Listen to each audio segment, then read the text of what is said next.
পোস্তটাকে ভালো করে ভেজে নিলাম। এটাকে এবার মিক্সিতে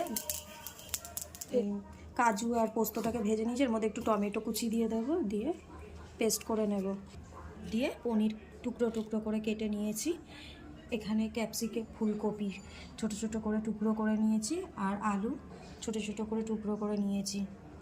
আদা পেস্ট করে নিয়েছি, আর কাঁচা লঙ্কা পেস্ট। কড়া গরম হয়ে গেছে, কড়ার মধ্যে দিয়ে দেব তেল।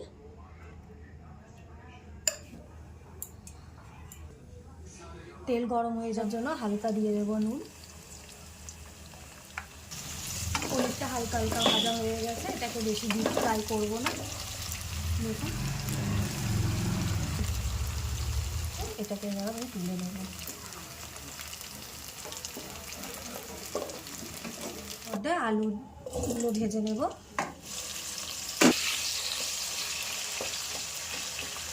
আলুর মধ্যে একটু সামান্য পরিমাণে নুন দিয়ে দেবো। হয়ে গেছে, আলুগুলোকে এবার তুলে নেব। এগুলোকে ভাজা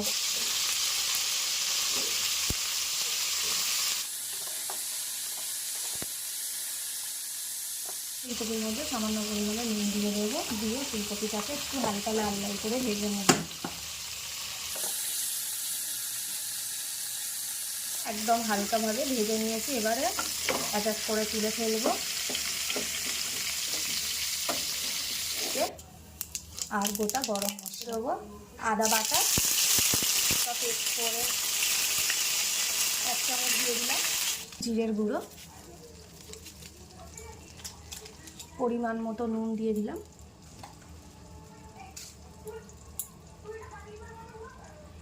হলুদ দিয়ে দিলাম। মশলাটাকে কষিয়ে নেব।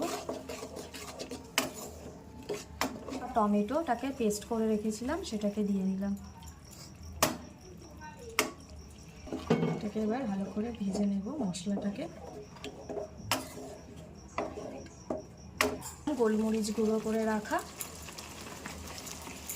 মশলাটা কষানো হয়ে গেলে দিয়ে দেবো ফুলকপি আর আলু ভেজে রেখেছিলাম, দিয়ে দেবো ক্যাপসিকাম,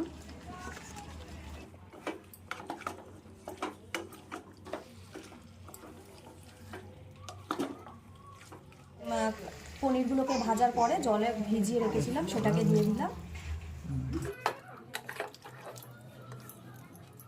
আর দিয়ে দেবো পরিমাণ মতো জল, একটু অল্প পরিমাণে চিনি দিয়ে দেব, কারি পাতা, ঘি। তরকারি কমপ্লিট।